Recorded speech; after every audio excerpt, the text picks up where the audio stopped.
Meu boa tarde aí para todos e todas. Hoje é dia 2 de abril de 2012, segunda-feira. O verbete é de número 2253. Tem 4 páginas, 39 logias e 15 máximos. Eu destaco aí a seção, ou aquela parte da divisão do detalhismo, que tem 11 máximos. O tema é paraperceptometria. A especialidade é a parapercepciologia. A definição. A paraperceptometria é a ciência aplicada aos estudos, conhecimentos específicos, sistemático, técnico, teático ou pesquisa das medidas da extensão, profundidade e consequências do nível da paraperceptibilidade das consciências. O abertismo autopensênico, o parapercepto, o conteúdo da percepção, o conteúdo mental percebido, a essência do objeto observado, a maturação perceptomotora, o juízo perceptivo, as percepções distorcidas, o regramento da imaginação. A escala de medida paraperceptual, a mensuração da capacidade paraperceptiva, a aferição do nível de apreensibilidade dos parafatos, a identificação das distorções parapsíquicas.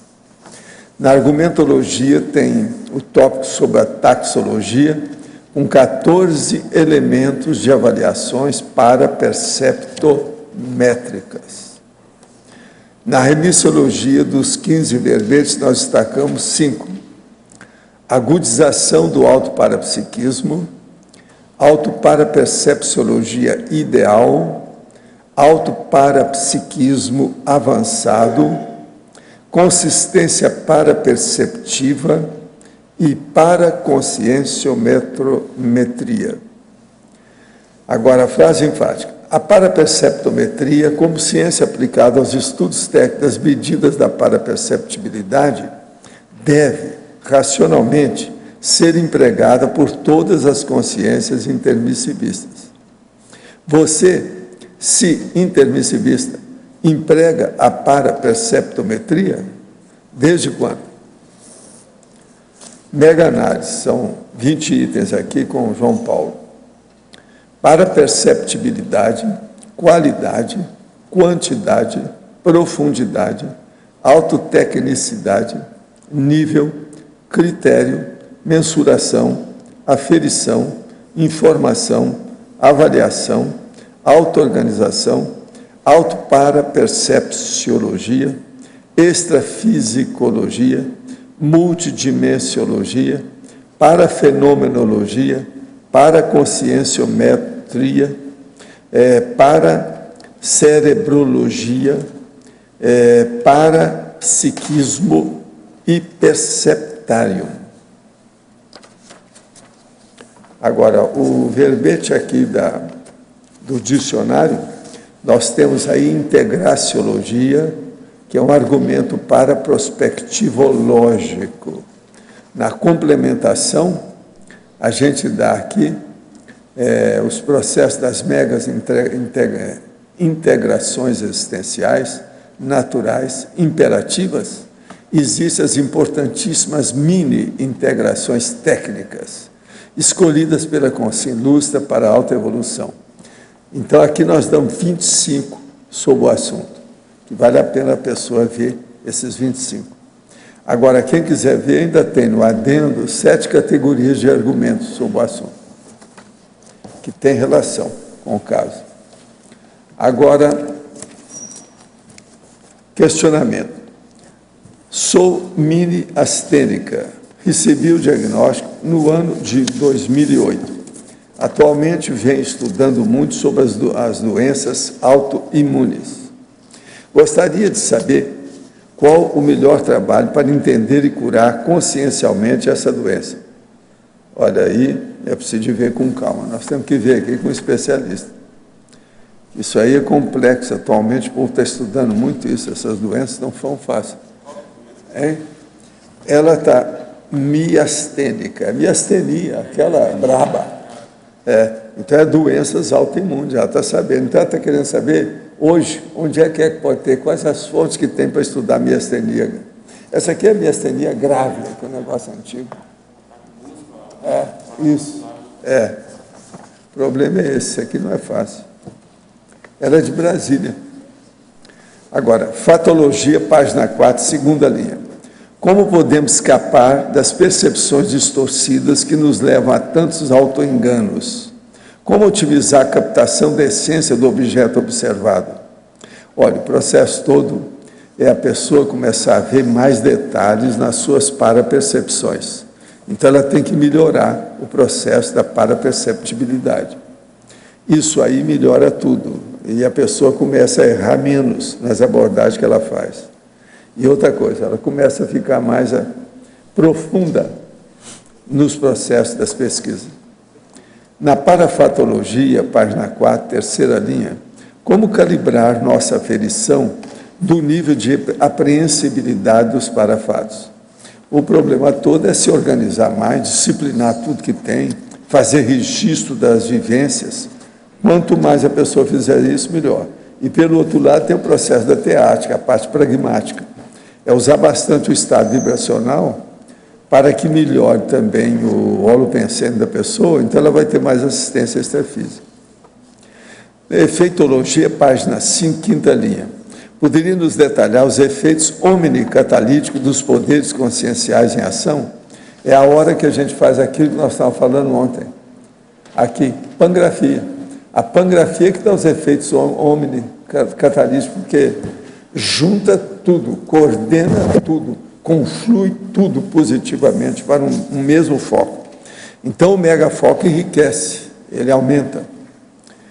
Observe durante os campos bioenergéticos uma linha fina de cor azul ou verde nos olhos e, mais especificamente, próxima à íris de alguns epicons.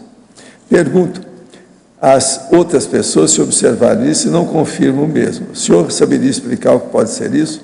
Não, aí é um problema seu, pessoal, de estar, vamos dizer, desenvolvendo o processo da clarividência. Eu recomendo a você ver o livro agora do Rodrigo Medeiros sobre clarividência. Isso vai te ajudar. Em Fatologia, página 4, segunda linha, poderia explicar a maturação perceptomotora. É a pessoa que vai ficando com o passar do tempo, principalmente quando ela pratica a TENEPS, ela vai ficando mais madura, vai tendo mais experiência, isso amplia a capacidade paraperceptiva, então tudo isso que nós estamos falando se amplia. Aí vale a pena entender o processo e ver o alcance, o valor do processo da TENEPS, a tarefa energética pessoal diária para o resto da vida. Vale a pena. Isso é a base de tudo.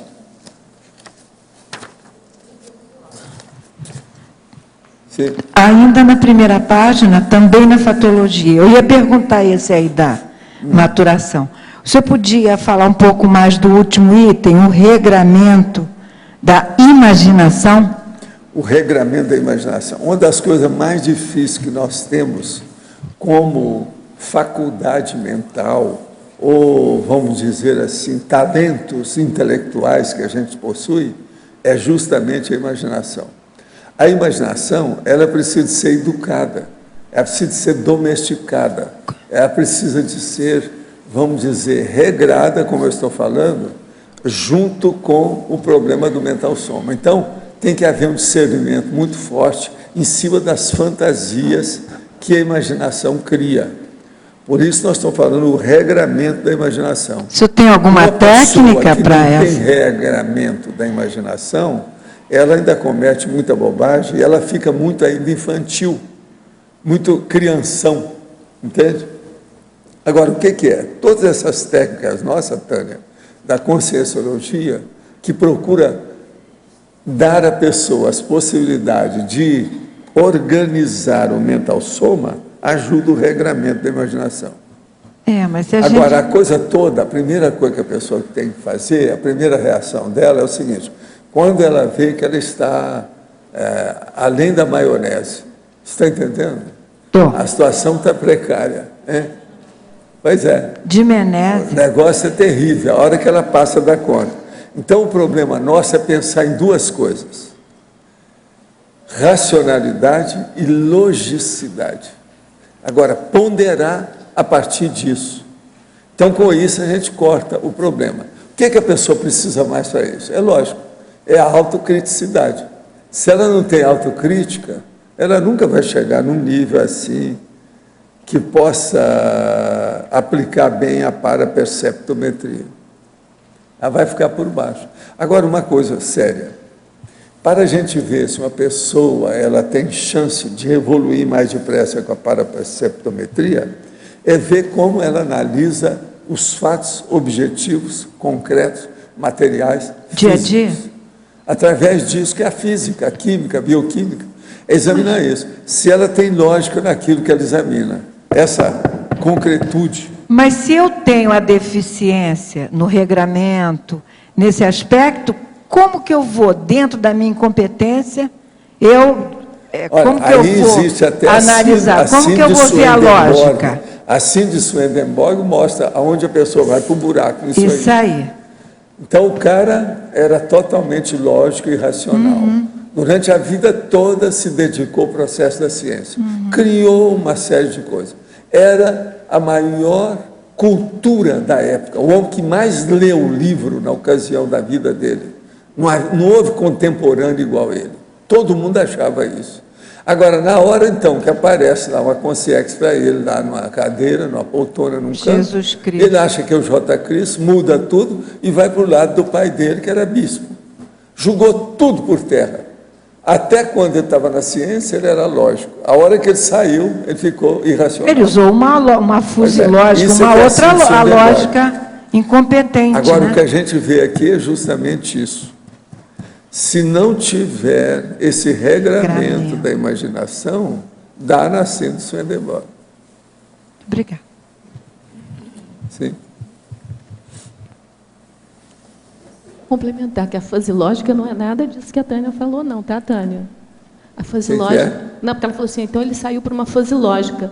A fase lógica não é um caos, é uma ampliação da lógica clássica com mais possibilidades de alternativa. O problema sério é o seguinte, é que as pessoas não são lógicas em todos os setores, departamentos, injunções e circunstâncias.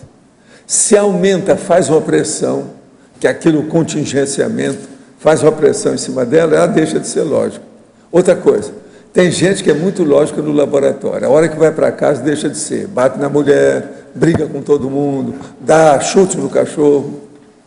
Então, veja, o problema todo é a gente ser lógico o tempo todo, em qualquer lugar, a qualquer hora.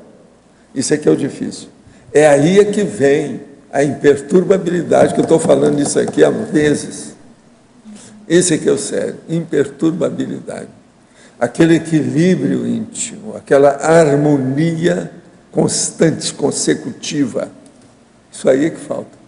Agora, o pré-serenão, ele tem que fazer isso para chegar à serenologia, senão não vai, não. Não tem outra chance. Não há outra solução. Professor, aqui na página 6... Depois eu volto a perguntar. Não, fala então, pode falar. No dicionário de argumentos, naquela listagem da folha 29, o senhor coloca no item 13 a interação ego-karma, polikarma. Sim. A minha pergunta é assim, a rigor, o que impede a gente de ir para o polikarma não é o grupo karma, é o ego-karma? É o ego. O ego é que comanda você. Apesar do grupo estar no meio ali, mas... O grupo influi. Mas se o ego é muito grande, ele não admite influência. Tá. O problema é ego. É sair do 1 para ir para o 3. Pois é, por isso que me chamou a barra atenção, é porque pesada, pulo tem que 2. passar por cima do grupo. Que pulo senão não 2. vai. Uma outra coisa, na hora que você vai visitar o evoluciólogo, você vai sozinho, o grupo não vai com você, não. Eles ficam lá fora esperando o resultado. Então, como é que foi? O negócio é sério, é ego, cara mesmo, não tem saída. Obrigada. I'm sorry. Viu?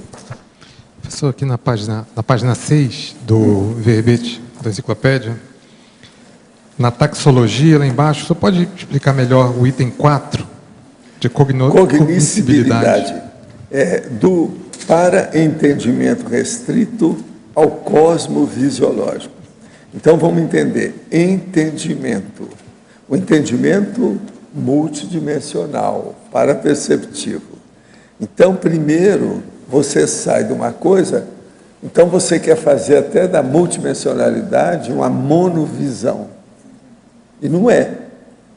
Então, aquilo demora muito, você tem que crescer. Por isso que eu estava falando, por exemplo, uma pessoa começa a ter uma pequena clarividência.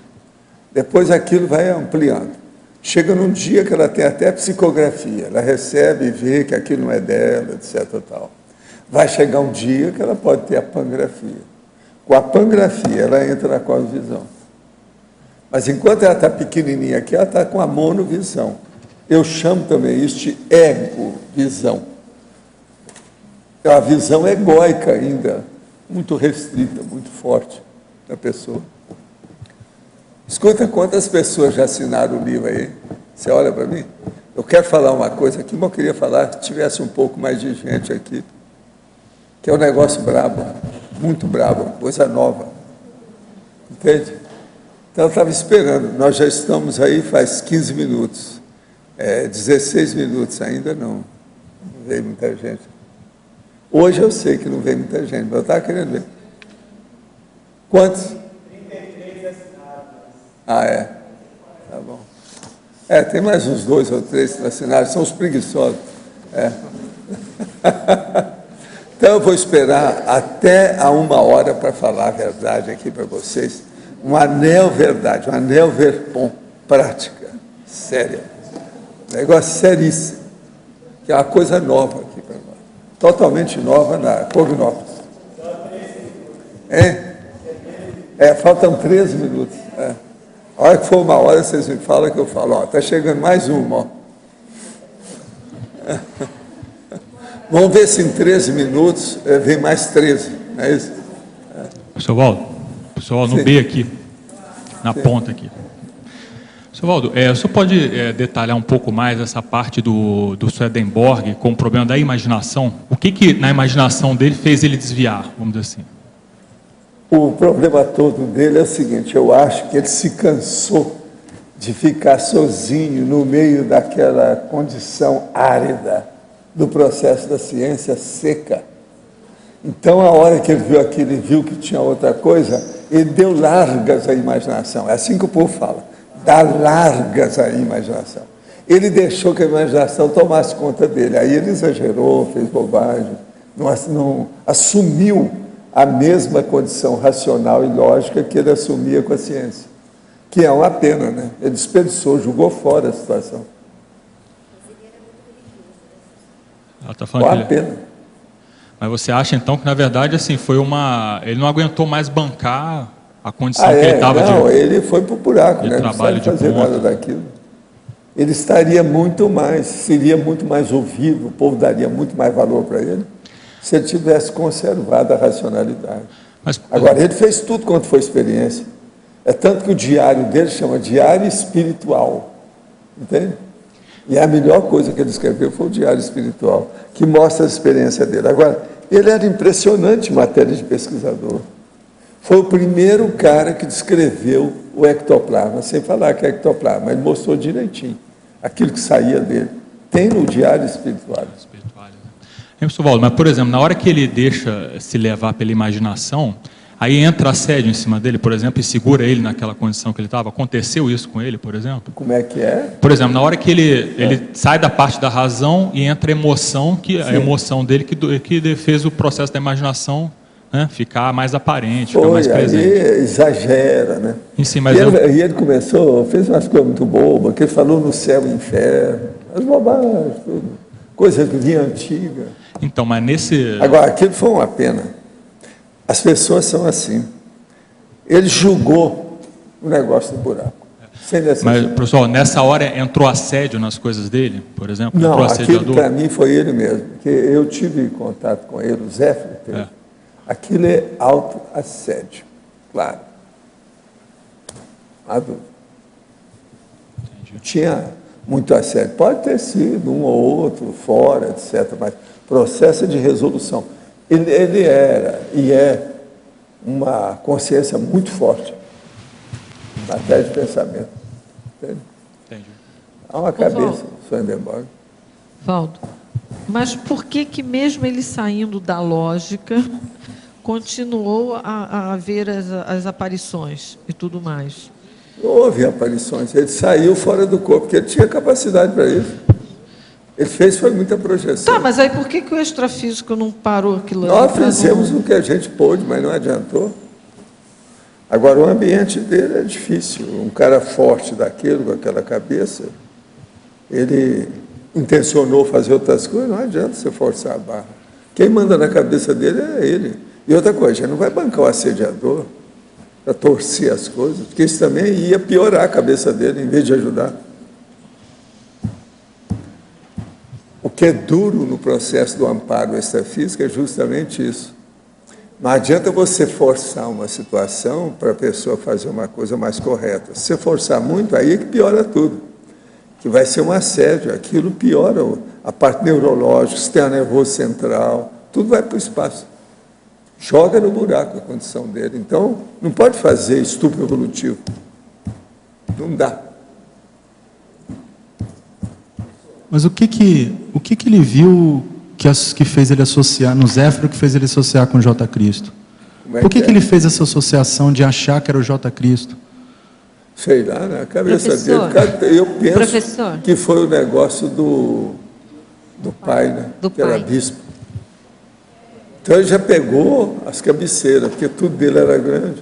Esse cara deve ser o J. Cristo para falar comigo. Então foi uma...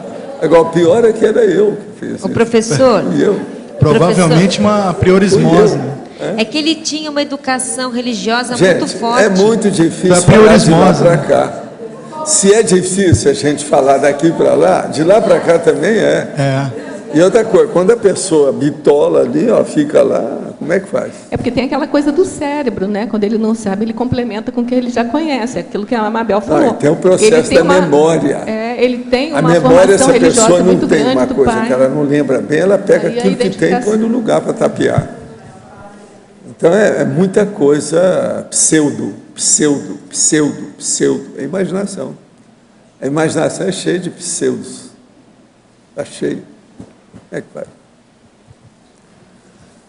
Agora, vocês entenderam, né? A paraperceptometria. A gente tem que medir isso aí.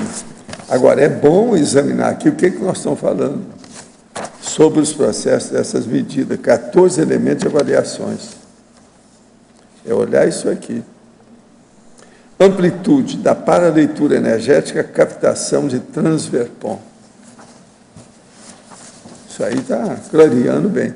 Eu já fiz um verbete pequeno, aí de 4 páginas, de propósito, para não chamar muita atenção das outras áreas, para a pessoa ficar dentro dos processos, dos elementos de mensuração.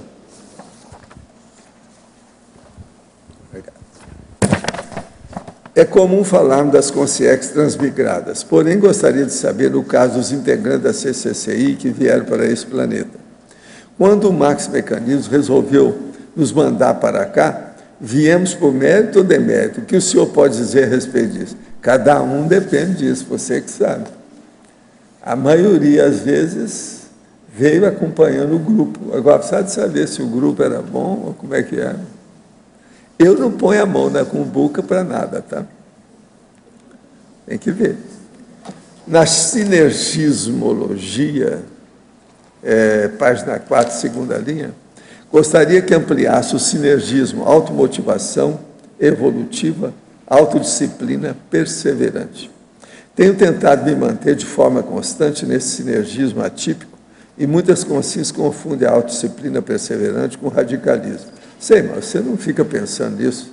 Manda uma banana técnica para esse povo e cuida da sua vida. O que você vai fazer? A vida é assim mesmo. Agora, a automotivação evolutiva, ela leva para uma autodisciplina perseverante. Tem que pensar nisso aí, que tem valor, é muito sério. Na página 5, final, da Principiologia, terceira linha, o princípio fundamental dá cuidado das priorizações e o princípio do autodidatismo ininterrupto abrangendo a paraperceptividade interassistencial. Princípio fundamental da acuidade nas priorizações. A acuidade aí é a agudez de raciocínio para perceber as coisas. É aquilo que nós chamamos da parapercussiência.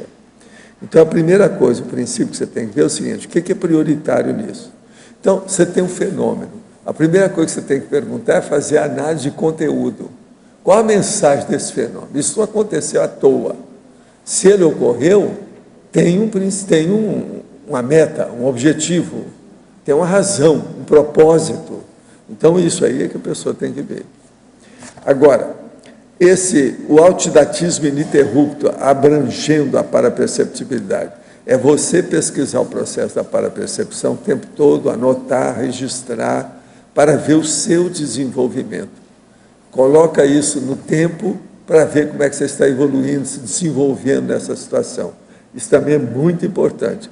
Fazer no caso aí, o parapsicograma da história. Agora, efeitologia, página 5, segunda linha. O efeito dos dicionários paracerebrais do amparador na comunicação com os amparandos. São desses efeitos que advêm os insights parapsíquicos raros e atípicos? Em parte são, em parte. Porque muitas vezes não é. Às vezes é de uma central extrafísica da verdade, às vezes é o evoluciólogo, às vezes é um parente antigo da pessoa, pode ser até um guia cego que deu uma ideia, que a pessoa estava com a cabeça tão rasa, tão pequenininha, que qualquer ideia mais nova, às vezes, é uma verdão imensa, né, com V maiúsculo. Então, isso tem que ver. Na polinomiologia, página 5, comente o parapsiquismo realístico do polinômio. Perceptos, paraperceptos, afetos e conceptos. O percepção é aquilo que a gente tem que dar o percepto da coisa física. Então, por exemplo, eu vejo isso aqui é uma mesa e isso é sólido. Isso é madeira, mas está mexida aqui, então virou uma espécie de fórmica. Isso é percepto. Agora, o parapercepto é a clarividência. Eu estou vendo lá a aura da pessoa, a situação toda. Afeto é o processo da pessoa que tem o problema da empatia. Ela tem uma certa ligação afetiva com a outra. E o concepto é o processo da concepção, da ideia nova, o constructo. Então, isso aí é que há uma diferença. Então, você tem que ver aqui, tudo isso como um conceito. Então, existe a ideia física, ou do material, ou do instrumento, ou do objeto físico. Tem a ideia extrafísica, que é da realidade extrafísica.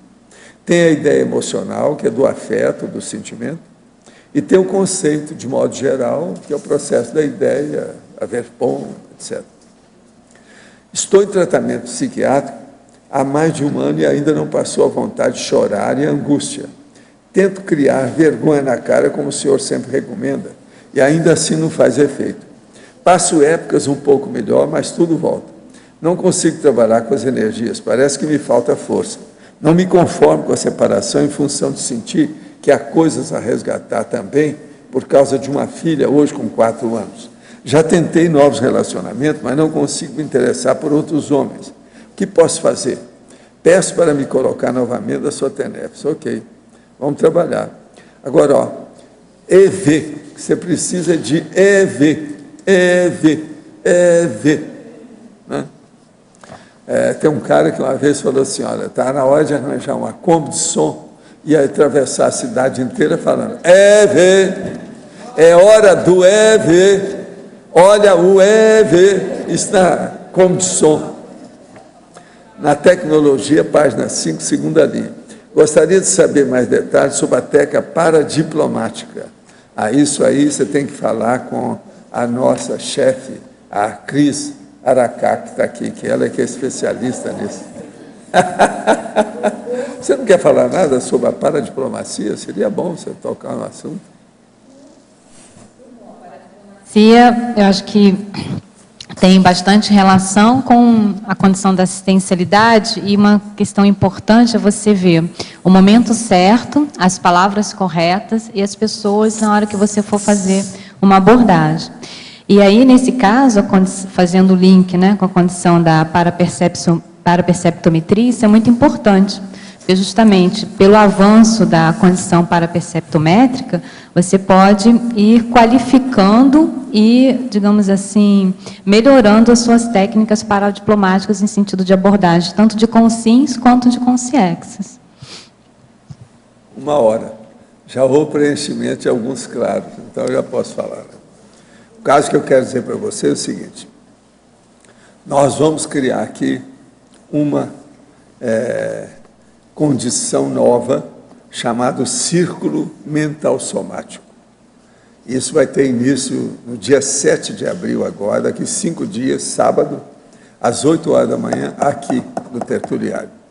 Sábado, 8 horas da manhã, sábado que vem.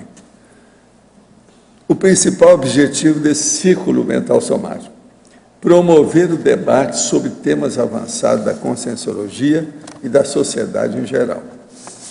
Outros objetivos: ser um útero mental somático da CCCI, incentivar a mental somática e a produção de GESCONs. Pandeiro: esse círculo é uma espécie de filhote do pandeiro, só que tem que é intrafísico. Agora, participantes: 2 tipos de participantes. Primeiro, os titulares, são os autores publicados, que vão se sentar desse lado aqui, ó, da área B. Nós vamos fazer discriminação mesmo na cara de todo mundo. E os ouvintes, são os pré-autores, vão sentar desse lado de cá. Aí tem mais de 30 cadeiras, não tem?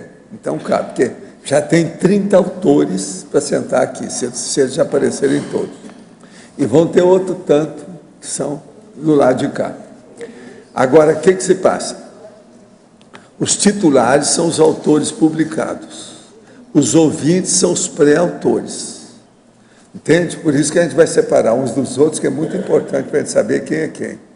Por causa do processo de debate, nós vamos fazer brainstorming, uma porção de coisa aí. Agora, autores não moradores de Foz podem aparecer quando estiverem em Foz. Uma outra coisa: as portas vão estar abertas. Quem quiser pode vir participar, desde que se sente no lugar certo. Agora, listagem dos autores publicados na Conscienciologia e na Socin. Tem 30. Eu vou ler os nomes. Alexandre Donato, está na ordem alfabética. Alexandre Donato, Alexandre Zaslavski, Antônio Pitaguari, Cristiano Ferraro, Dulce Daou, Eucádio de Rosso, Felipe Copo, Flávia Guzzi, Flávio Buononato, Julieta Mendonça, Júlio Almeida, Júlio César. Escuta, a Flávia mudou de nome, tá? Rogic, Flávia Rogic.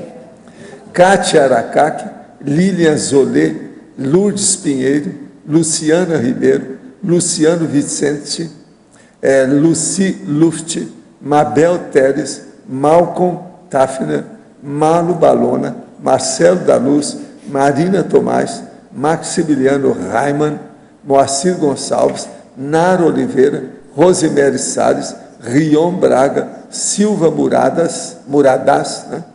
E eu. Posso sentar aí? Então, vocês estão entendendo, desse lado de cá, esses são os autores que vão ficar aqui.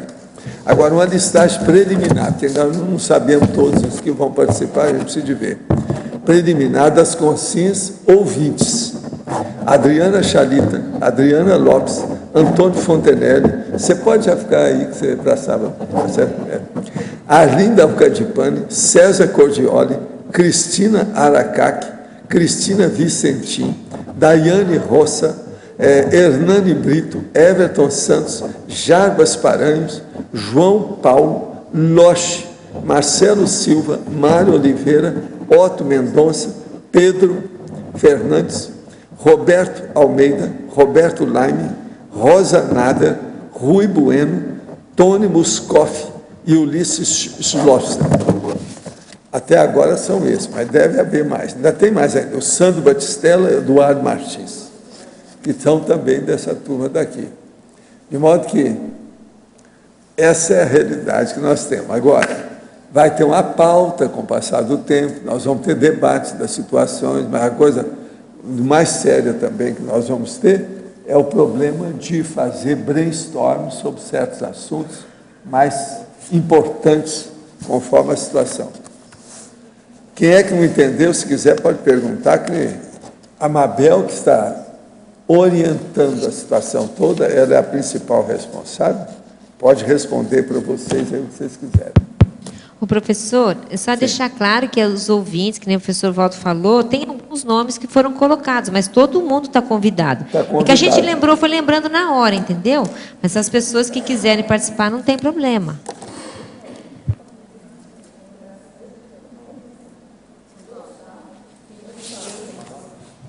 Ainda tem mais aqui.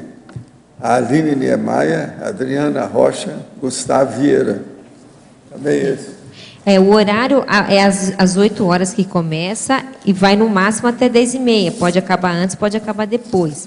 A ideia que o professor Waldo estava trazendo é que a gente faça aqui um ambiente mais, vamos dizer assim, específico de debate, para que a gente possa discutir alguns temas e ter ideia nova. A ideia é a ideia nova através do debate, a construção de ideias novas.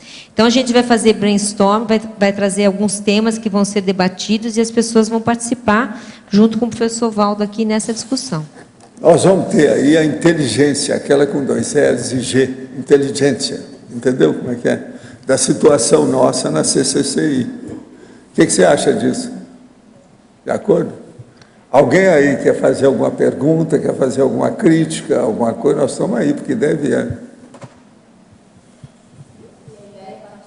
Brainstorm desse debate, se firmar determinados posicionamentos da comunidade conscienciológica a respeito de assuntos. Na hora, né? A gente vê o que dá, né? Tudo é debate. Um dos princípios é posicionamento. A tendência nossa vai arranjar consenso que ainda nós não temos, né? Isso aí vai dar muito consenso. Por exemplo, tem alguns temas que a gente estava pensando. Um tema, por exemplo, macrosoma. O macrosoma é um tema obscuro ainda para todos nós. O que é um macrosoma? Como se mensura um macrosoma? Se for um tema obscuro, quem tem ideia sobre isso? É o anonimato serenão. Esse é pior. Se for assim, pois como é que fica? Então, são coisas que a gente não teve ambiente ainda para discutir mais, então a ideia é que todo mundo participe. Agora, é preciso de fazer aquilo. Vocês sabem aquela máquina de moer carne, não sabe? Aqui a gente procura moer o cérebro, a encéfalo. Por isso que, já falar que aqui parece até um moedor de carne e tal, aquele negócio. Então, espremedor de cérebro. Vamos espremer o cérebro de vocês para ver se sai alguma coisa mais útil. É isso? É o jeito. Agora, vamos ver como é que fica isso. Ô, João Paulo, você que agora que tem estudado tanto as coisas, você tem que comparecer aí quando você puder. Participar disso, dar palpite. Entende? Agora, eu quero dizer outra coisa. Para a Rose, isso vai ajudar o Niescom. Você já viu, né? Que vai mexer com os autores. E vai ajudar também a turma que debate no domingo, que vai fazer debate, mesmo estilo. Vai incentivar isso tudo. Entendeu? Eu tenho uma... Na Uniescom, quantos comparecem lá de autores? Hoje, 6, né? 6 e tem 2 que são mais... Assim, então não chega a 1 dúzia, né? Por aí. Vamos ver aqui no sábado. Como é que é? importante o horário, que a gente fixou o horário de sábado de manhã, que obviamente vai migrar para cá. A reunião fixada da Unescom é sábado 8h30. Agora a gente vem para cá. Nós não vimos isso, não. Vai ser Levamos ótimo. isso. Professor Vamos Valdo. ver o que é que vai dar, então. Eu tenho uma pergunta. Sim. Como é que vai ser o critério de escolha dos assuntos? Vai ser um tema por sábado, mais? É, É a Mabel que vai escolher? É a Mabel. a gente vai pensar em alguns temas, mas é claro que no primeiro dia, que se o professor Valdo concordar, a gente faz um brainstorm de temas que todo mundo tem interesse em discutir, então era bom até que vocês já pensassem, né? Quais são os temas que são assim difíceis, mais complexos e que a gente merece uma discussão em conjunto aqui mais aberto. A democracia que vai reger isso tudo. Então, as pessoas já podem até estar pensando, a partir de agora, eu queria discutir tal tema, isso aí para mim é uma coisa que não é clara. Não está claro, não é consenso, por exemplo. E aí a gente pode fazer uma agenda. Sábado tal, tema tal. O próximo sábado é outro tema. Por exemplo, um tema. Por que as pessoas não têm comparecido em maior número no Conselho dos 500? O que está faltando, né? Por que certas pessoas tiram o corpo fora, por exemplo, da prova geral de conscienciologia? Por que tem gente que tem medo da prova da imagística? Aí a gente fez mais alguns aqui, por exemplo, como chegar na desperdicidade em 2 anos e 8 meses. Não, até amanhã cedo. Até amanhã cedo. Até amanhã cedo. Primeiro, eu sei que esse vai dar. Outro tema aqui, ó, que atributos conscienciais sustentam a taquirritmia. Outro, por que as pessoas demoram para escrever o seu livro pessoal? E assim vai. A gente está fazendo uma listagem de temas.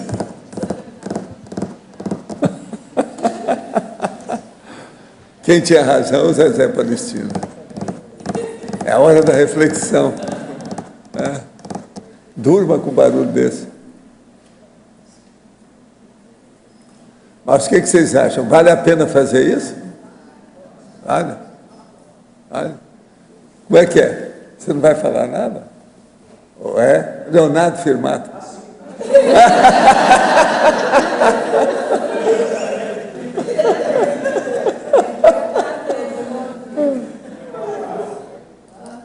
Eu acho a ideia excelente, eu acho que vale a pena.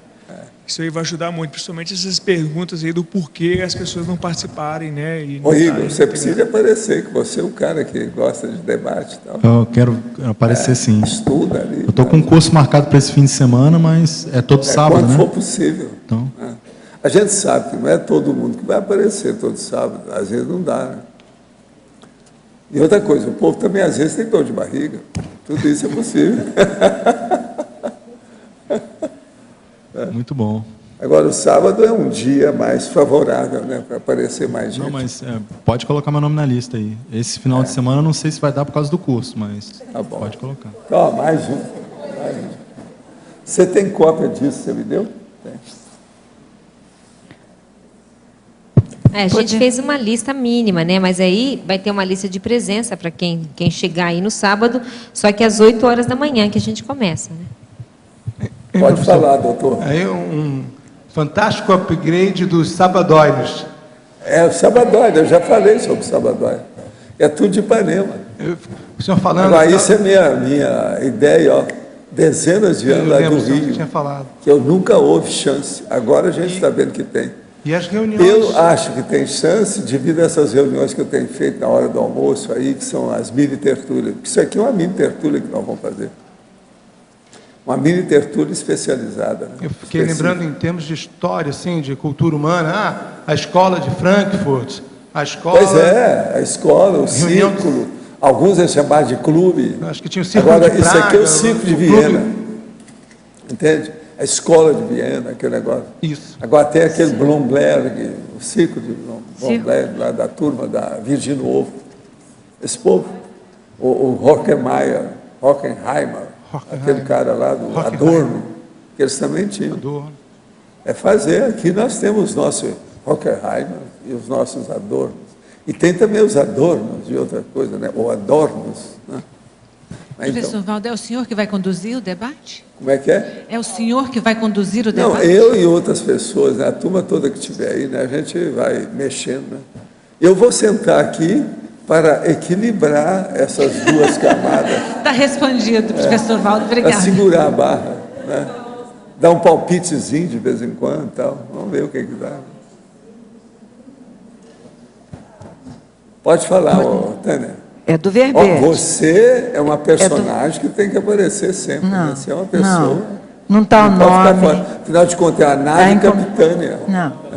Tá legal. Nome não apareceu, então. Isso é inominada, pois é, inominada. Professor, na página 2, na neosinapse, na sinapsologia, o senhor pode falar desse exame autocrítico do gabarito? O senhor pode aprofundar a ideia? Por exemplo, uma pessoa ela pode ter paraneosinapse, mas é preciso de ver o nível que atinge isso. Se ela tem paraneosinapse de base, por exemplo, assistencial, cosmoética, ou de alguma coisa que mexe com ela e o processo vamos dizer, da proex pessoal dela, junto com o curso intermissivo, isso é de alto gabarito. Então, o processo é ver o que é que a pessoa adquiriu como sinapses novas. Agora, agora, recentemente, saiu lá uma edição que eles estavam falando, que deve ter, mais ou menos, 40 quadrilhões de sinapses, de conexões. Então, você veja bem como é que fica isso. Pois é, esse exame autocrítico. A coisa que nós mais temos seja as conexões do... Eu não vejo mais nada que seja tanto que a gente tem. Nós somos ricos de conexões cerebrais.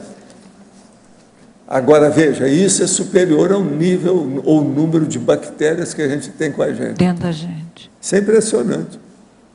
Então, todo mundo aqui é rico em sinapses.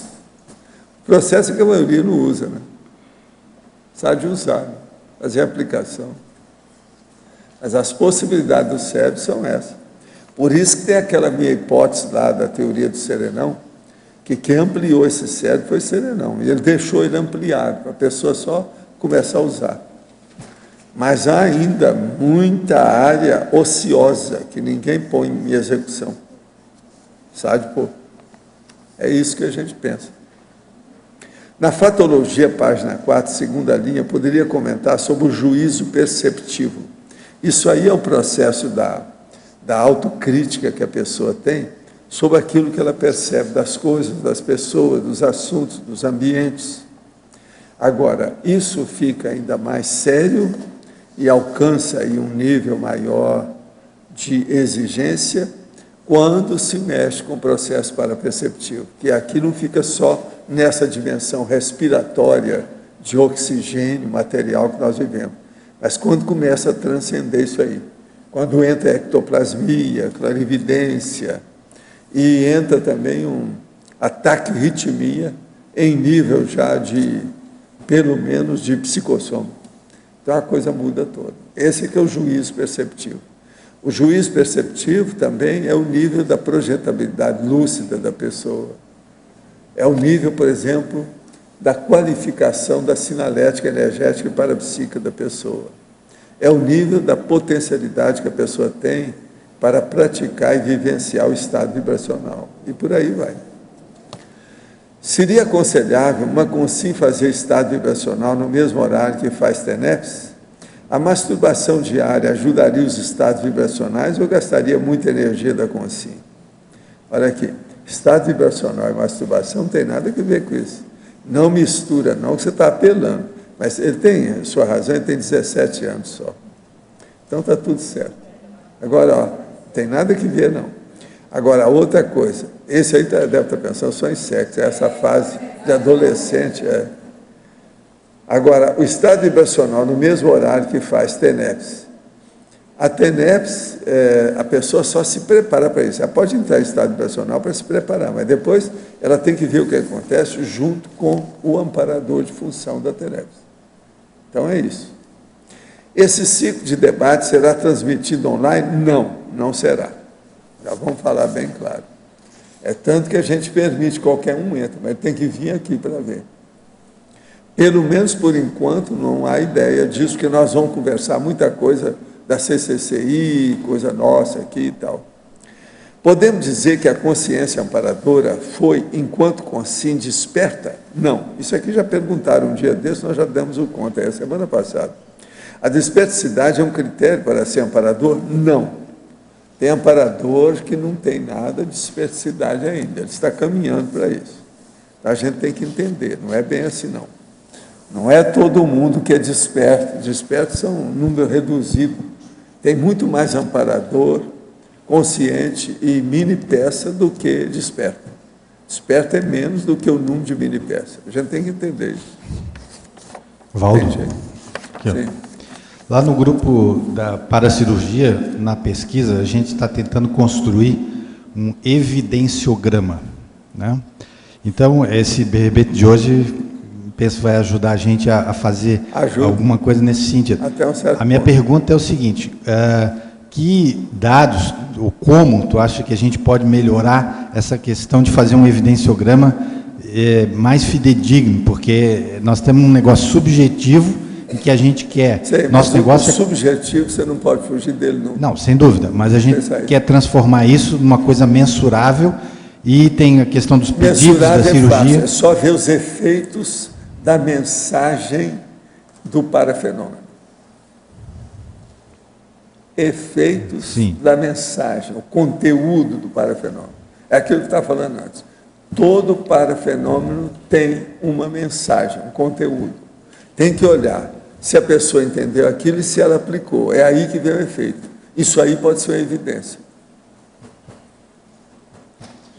Você entendeu a lógica disso? Sim, né? sim. Uma coisa depende da outra. O nosso problema é quantificar esse efeito, né? Pois é. Que é um desafio para nós, porque assim, ó, tem pedido de cirurgia... Agora, ó, não pode ficar igual aquele povo da multimídia, da televisão, que chega aqui e quer filmar as coisas extrafísicas. Isso é besteira, não é por aí. A gente tem que entender o processo, que é abstração, introspecção. É inevitável, não tem saída, porque o processo é intraconsciencial. De modo que é bom que veja. Agora, examina uma outra coisa muito séria. Você quer ver um efeito que é mensurador, que seria um metro? É uma pessoa igual que acontece comigo, que eu tenho um para-banho energético, eu estendo a mão assim, a pessoa sente junto comigo. Esse aí, porque o problema nosso não é convencer todo mundo, não é isso. O problema nosso é fazer o contágio positivo, a contaminação positiva, cosmoética, evolutiva, veja bem, de outras pessoas around, quer dizer, o povo que está no entorno, os circunstantes. Esse é que interessa. Porque nós nunca vamos convencer um monte de gente ou mostrar um negócio grande. Essa esperança é besteira a gente pensar nisso. Tem que ver aquilo que seja prático, objetivo, palpável. Nem esse é o nosso objetivo lá. Nosso objetivo é ver a coerência interna dos dados que a gente consegue esse para-banho energético é também um mensurador, é um método de medida. Muito bom. Unidade de medida. Entende? Entendo. Porque a pessoa sente na hora, isso aí não tem jeito. É só perguntar para a turma que está acostumada aqui comigo, que eles veem isso, como é que é. O que você acha disso? Não há saída? Pois é. E outra coisa, é instantâneo, é na hora. A coisa mais séria que tem em matéria de parapsiquismo é a taquirritmia aplicada à constatação. É você saber, igual esse caso aí, que às vezes aparece a consciência, a gente exterioriza a energia, todo mundo sente na hora. Então, isso aí segura a situação. Muito sério. Valdos. Agora, vocês vão, com o tempo, vocês vão fazer uma listagem dessas possibilidades. Tem muita coisa aí. Sim. É só começar a movimentar que vocês vão chegar lá. A gente acha que vai chegar lá, mas o problema é que assim, tem método, por exemplo, bem cartesiano, esse que é da própria ciência, mas a gente está lidando com um objeto de pesquisa bem diferente, né? É lógico. E aí a gente está construindo isso. O paradigma consciencial não pode ser esquecido. Tem que falar que você está trabalhando com paradigma consciencial. Sim. E não adianta apelar para a ciência convencional. A ciência convencional é nula, zero à esquerda, não vale nada. Não, sem dúvida. A gente está tentando pegar o que tem de bom no método científico e ver como que a gente vai transpor isso para nossas pesquisas. Pode ser que tenha algum lampejo, algum vestígio, algum vislumbre de alguma coisa que possa ajudar na parapsicologia, nessa turma que está trabalhando aí, até dentro da área espírita, sobre o processo de fenômeno. É os problemas do Hernandes. Ou então, que ver por aí. Ou então isso nós aí, mesmos, às vezes, né? ajuda. A gente mesmo lembrar, né, da gente lá de trás. Agora, ó, a primeira coisa que tem, eu só vou recomendar isso para você. A primeira coisa que tem é uma avaliação de tudo o que acontece, ver primeiro a parte física. Tem que descartar todas as hipóteses físicas e gerais do corpo e da parte física dos objetos físicos, materiais. Isso tudo é importante. Aquilo que eu estava falando, por exemplo, do REPS. Tem o REPS que é um barulho, mas aquilo pode ser um processo de expansão da matéria, até de uma porta de aço. Eu tenho uma porta de aço lá no meu quarto de dormir mesmo, a minha alcova, que tem um ar-condicionado aqui, e a porta está aqui na frente. Se eu deixo ali 2 ou 3 horas o ar-condicionado no frio, a hora que eu desligo, durante assim uns 20 minutos, aquela porta de aço, ela faz barulho. Dum, dum. Agora você veja, a temperatura numa porta de aço, daquela grossura, ela dá alteração. Uma das coisas mais bravas que eu já vi até hoje, em matéria de expansão de metal. Aí, no caso, ela é de aço. Ela é poderosa, forte. Nós temos ferrolho, tem tudo nela. E, no entanto, só a mudança de temperatura dá alteração dela. Então, se a pessoa fica lá, a hora que eu desligo, ela começa a ver, está havendo alguma coisa. Porque, mas você vê, às vezes eu já coloquei uma pessoa para, não, fica aqui pertinho, junto dela. Você vai ver que ela vai estourar no seu ouvido. E a porta estoura junto da pessoa. Isso é importante, é fazer afastamento disso aí. Tem que, você está entendendo? Eliminar essas hipóteses. Isso é uma das coisas mais sérias que tem para ver as evidências. Efeito físico. Professor... as sincronicidades, o estudo das sincronicidades também serve para a questão da evidenciação, né? Serve, mas é preciso examinar muito, né? Porque senão o povo vai achar que é só mera coincidência e fica por isso. Não, e fiada danada. Sincronicidades, existe aquela possibilidade de você observar 3 sincronicidades e você cantar a pedra do próximo acontecimento. Esse é o caso do astrônomo, que vê onde é que vai dar. Isso aí é importante. Tudo isso aí tem que juntar. Tem uma série de medidas. Agora, a coisa mais séria que tem é o processo subjetivo. Sabe, Luiz? Subjetivo. É a pessoa que comprova por si mesma a realidade para si. Eu sempre dei mais valor para o processo individual. Então, é a marcação por homem. É aquilo que eu fazia. Eu pegava o cara materialista e ele junto comigo, 2 dias. No 3º dia, a gente desasnava o cara, deflorava o sujeito extrafisicamente. Entende? Na frente, assim, ó, fazendo acoplamento áurico.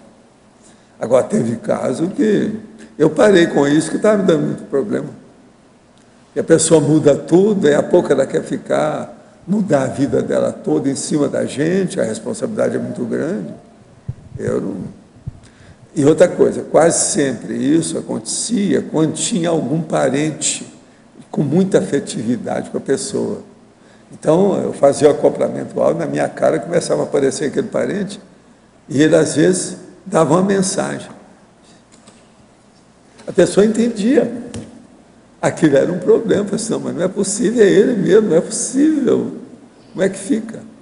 Outro caso era o seguinte, que eu começava a trabalhar com isso, colocar a pessoa na minha frente assim, ó, no meu escritório, daí a pouco vinha o tal mal, às vezes o enumerador, e falava assim, olha, nós vamos tirar do corpo agora. Vamos fazer isso da descoincidência instantânea, que é a chamada fuga extrafísica. Então, o cara está lá comigo, daí a pouco ele fechava os olhos assim, quando ele via, ele estava fora da Terra, olhando tudo para cá. Ficava lá alguns momentos e voltava com o corpo com a lucidez total, e os olhos desse tamanho. Aquilo era um problema. Então eu parei com isso, porque dá muito problema depois. Muito filhote, entende? Muita consequência. Isso aí é difícil. Agora, teve alguns que valeram a pena, porque mudou a vida da pessoa, que estava muito mal encaminhada, ideias, aquilo mudou, valeu a pena. Tem outro aspecto também que a gente está levando em consideração, que são as percepções intersubjetivas, né? Porque a pessoa ter o mesmo devaneio do outro é muito difícil. Nós temos casos de ter o mesmo relato de 5 pessoas diferentes, sem nenhum ter falado antes. Porque a pessoa tem que anotar com antecedência, antes de falar, para não induzir o outro. Agora, na questão pessoal, existem determinadas reações naturais que são, assim, acachapantes e definitivas. Uma delas é a hora que a pessoa, isso aí é muito sério de fazer, é o que eu sempre falei lá no complementar, que tem que ser feito isso. Você está começando a ver alguma coisa na aura das pessoas. Então você fecha os olhos e torna a abrir. Aquilo não pode modificar. Não tem nada a ver com o seu olho. Não tem nada a ver com a sua retina. Isso é importantíssimo em matéria de clarividência.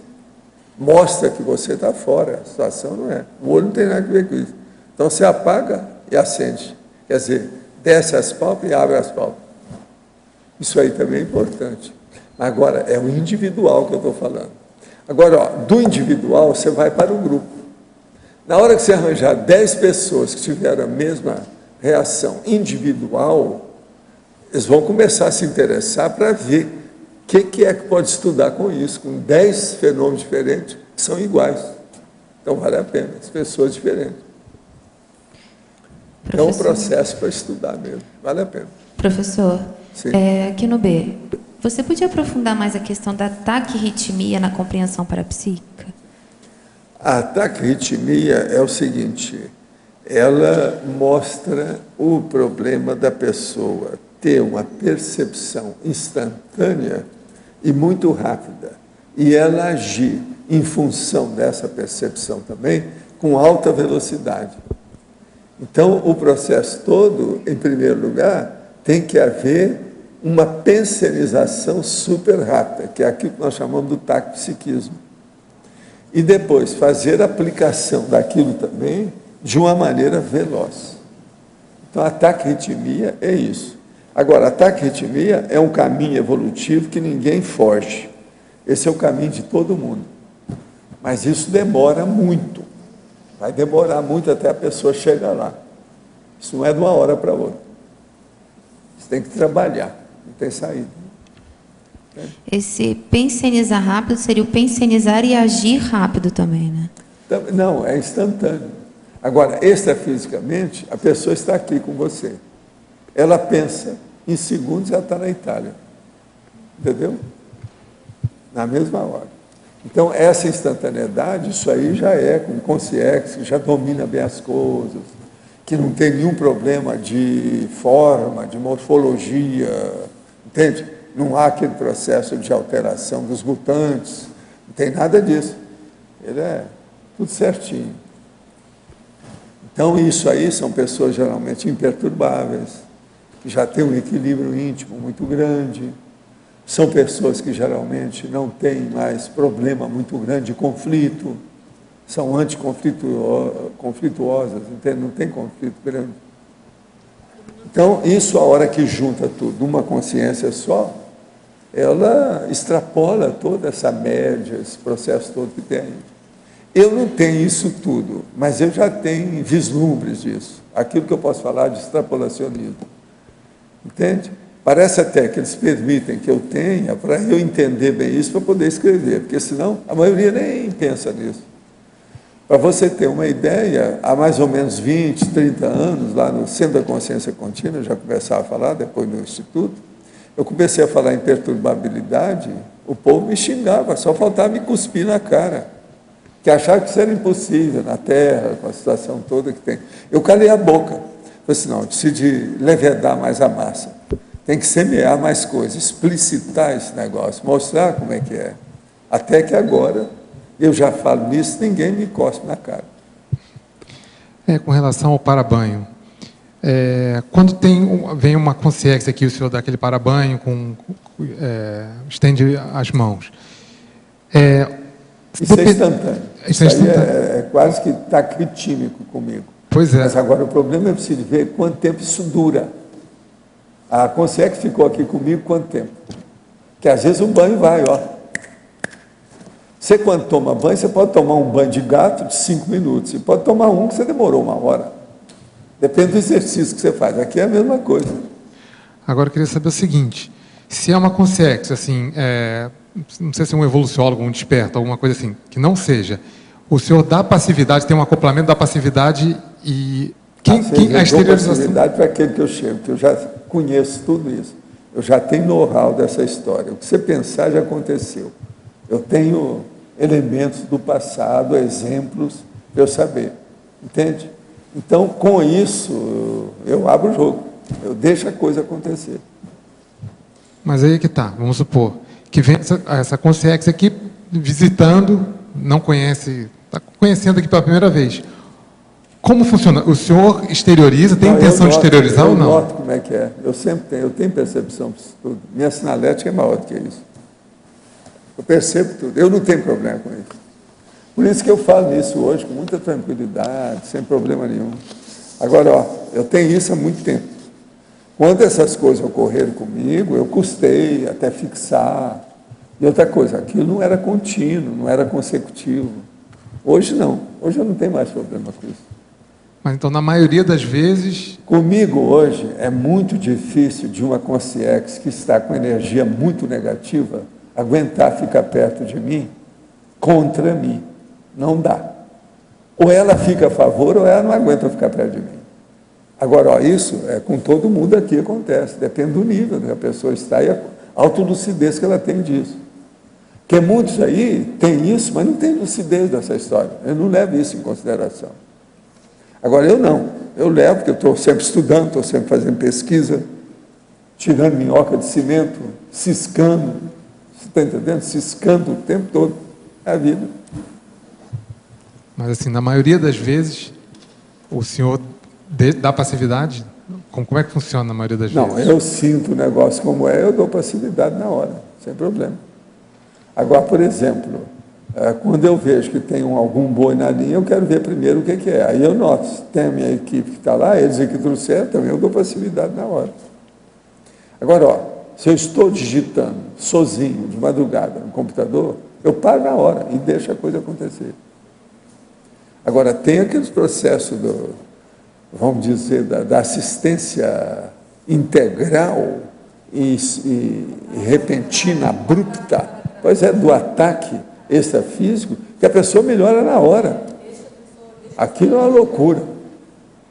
Agora, é lógico, num caso desse, às vezes, eles dão um reforço, né? Vem coisa de uma central, a consciência que está ali também é poderosa, mas tem que juntar com a minha energia de bicho, a energia animal que eu falo, que é a parte nossa de física. Por exemplo, eu uso uma coisa que o Zéfiro não tem, que é justamente a energia de bicho, animal. Ele não tem isso. Nisso aí eu dou uma banana para o Zéfiro. Você está entendendo? Porque ele não consegue chegar nele. Agora, isso é muito importante na assistência. A assistência que eu estou falando, baratrosférica, né? Essa situação.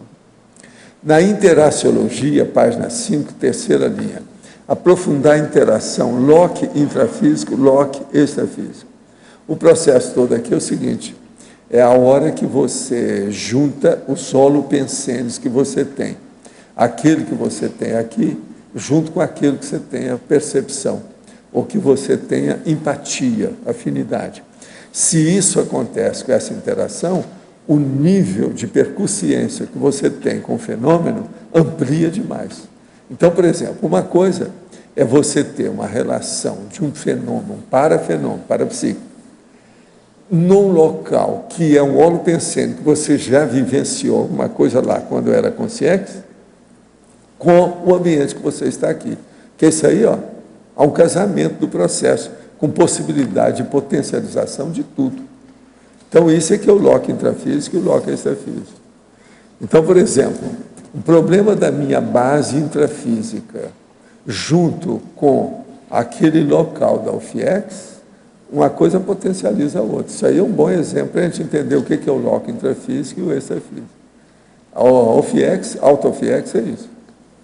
No verbete anterior do dicionário, o senhor incluiu o fenômeno da taquitimia dentro do contexto da clarividência. Poderia explicar? Sim, que a clarividência ela tem muitas conotações. É bom ler o livro lá do nosso amigo, do Rodrigo Medeiros, que ele está falando isso tudo também lá.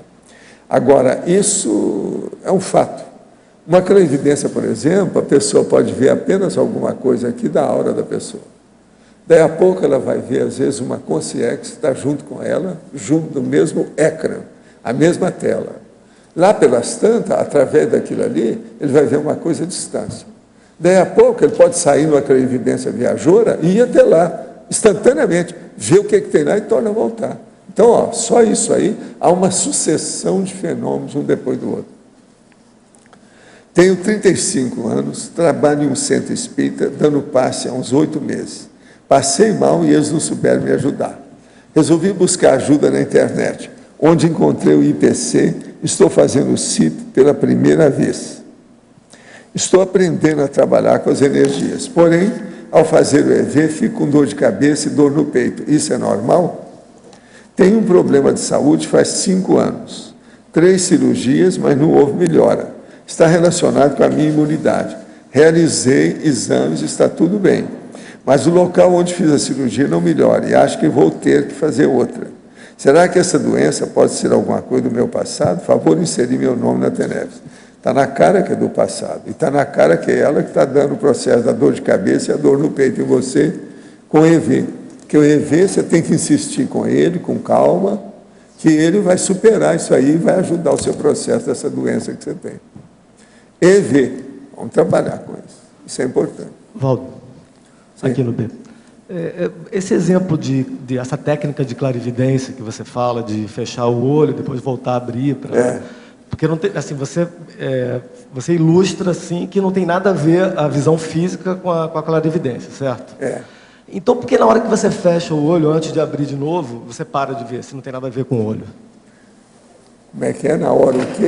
Você tem que piscar, né? Piscar. Na hora que você fecha o olho, se não tem nada a ver realmente com a visão física, a clarividência... Não, por que na hora a gente que você quer fecha... mostrar o seguinte, se você está vendo um processo extrafísico ali no rosto de uma pessoa, em torno dela, e você fecha os olhos, a hora que você fecha o olho, você não está vendo nada. A hora que você abre de novo, está tudo do mesmo jeito, aquilo não tem nada a ver com você, é um processo lá. Então, está havendo um efeito físico na clarividência lá do processo, no ecrã, na tela, no cenário, no palco que você está procurando desvendar a realidade extrafísica, que não tem nada a ver com o seu corpo. Isso mostra que você está vendo a clarividência. Há um efeito físico ali. Sim, eu entendo perfeitamente. Assim, Pois é. Por quê? Mas, por exemplo, se não tem nada a ver com a retina, nem com o teu olho físico, teoricamente, quando você fecha o olho, você poderia até continuar vendo. Poderia, mas o problema todo é a hora que você fecha e vê o fenômeno fora de você. Isso aí que é importante no processo. Que a pessoa, com isso, ela vê que tem algum processo extrafísico. Como é que aquilo não mudou? Agora, outra coisa, existe uma série de condições. Se você está querendo ver o negócio continuado, eu vou te dar uma. Você está vendo uma pessoa, está vendo uma aura em torno dela, uma aura bem clara mesmo, um limbo, com a situação toda, aquilo bem tenso. Agora, ela mexe com a cabeça assim, ó. Você vai ver que aquele limbo continua com o formato da cabeça dela. Isso tudo é importante também ver. Tem uma série de condições nesse sentido. Agora, por exemplo, na complementar, às vezes tem efeito físico maior. Você vê que parece ter uma mãozinha que está mexendo com alguma coisa, ela aparece assim, ó. Você vê direitinho, Paulo. Entendi. Tem que seguir isso aí. Entendi. Mas você, por exemplo, mesmo com a pálpebra cerrada, você poderia estar vendo um fenômeno que é extraconsciencial, né? Que tem uma tela ali na frente do rosto da pessoa, sem depender da tua retina, da tua visão física? Poderia? Como assim? Você poderia ver essa... Se você fechar o olho, você continuaria vendo? Sim, mesmo sendo um fenômeno de fora. Não, se você está descoincidido, você vê tudo do jeito que é. Uma coisa muito séria em clarividência, e lá no acoplamentário, é a divisão de atenção. Ou, se você quiser, a divisão da concentração mental. Ao mesmo tempo que você vê o que se passa com você, subjetivamente, você vai ver o que acontece objetivamente fora de você. Tá ok, obrigado. Agora, a pessoa tem que se adaptar com isso. Tem gente que, para ver uma coisa só, aqui de fora, ela tem problema. Agora, como é que ela vai ver ao mesmo tempo isso e aquilo? Outra coisa, não pode ter emoção nisso, ficar afobado, que aí não grava nada, a pessoa não fixa a observação. Agora, o ideal é isso. Toda vez que for fazer um acoplamento áurico, energético, a pessoa vê o que ela está sentindo aqui, o que ela percebe lá. Simultaneamente, ela vê isso tudo. E vai procurar encaixar, para ver o que tem de lógica, de racionalidade e de mensagem numa condição dessa.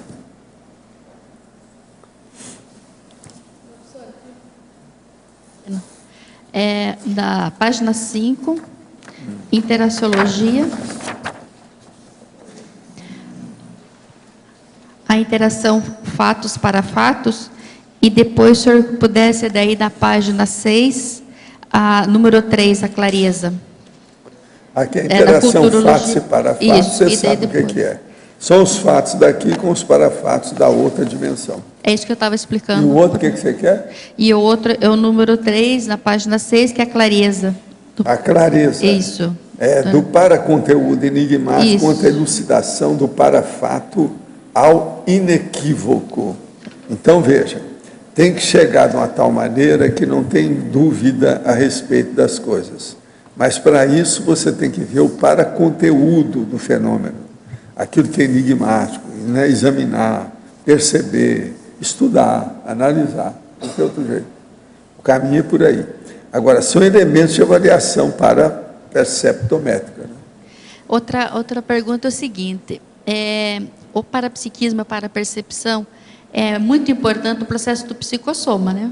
As emoções dela na hora que ela está tendo o conteúdo. Tem que eliminar psicossoma. Todo mundo que vai trabalhar com parapsiquismo, se ficar distrito ou submisso à emoção, não vai ter nada, porque a imaginação vai criar besteira na cabeça, há devaneio, desvio, a pessoa vai para o buraco.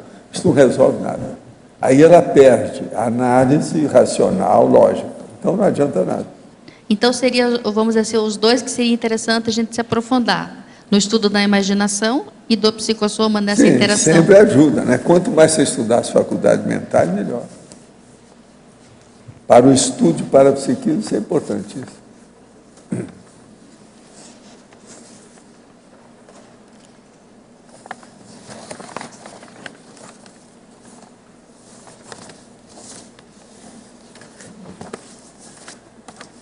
Pode falar, Eucádio.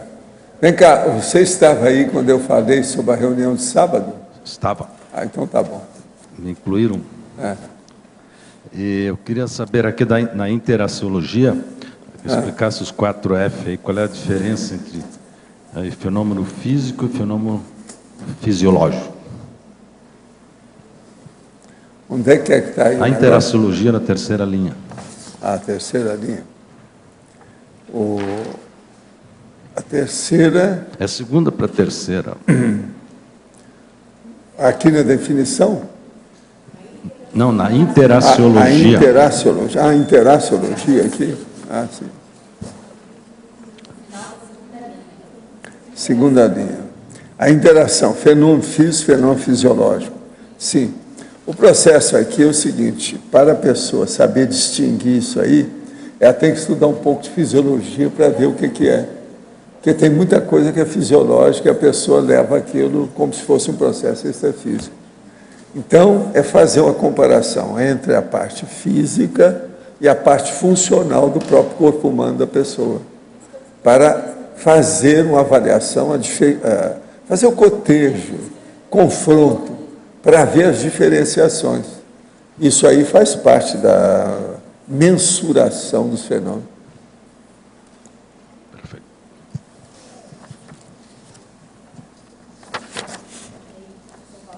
Essa mesma página, na página 5, na mesma seção da interaciologia, a última interação começa na penúltima linha, no final da penúltima linha. Sim. A interação, conotação parapsíquica, denotação parapsíquica.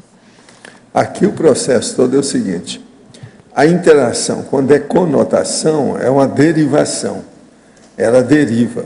Agora, a denotação é a significação propriamente dita do processo, é o conteúdo. Uma coisa é o fenômeno, com a derivação dele, de onde ele vem, o que é o efeito. Agora, o processo é o conteúdo.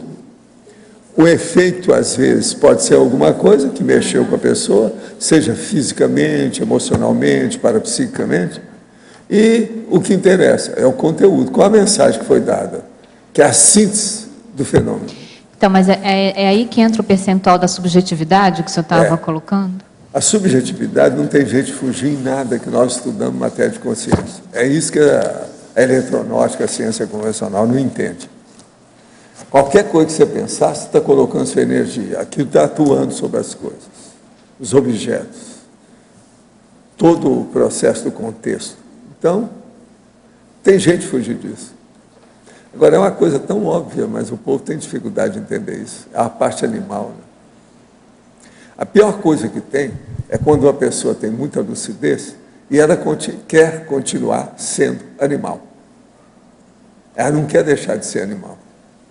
A ciência convencional, os PhDs e PhDivas têm muita coisa de bicho, que é o subcérebro abdominal. Para ficar só na base, por exemplo, de elétron, isso é uma loucura, pensar nisso.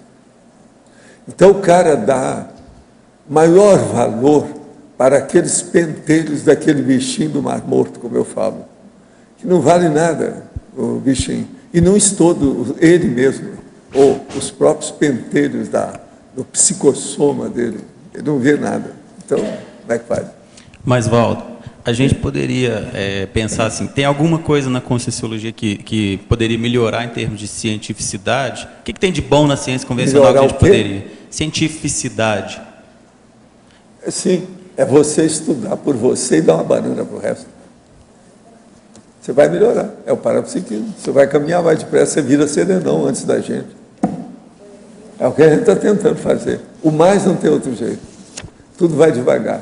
E outra coisa, não se pode esperar muito desse povo, não. Tudo ali é câmera lenta, sabe? Slow motion. É passo de cágado.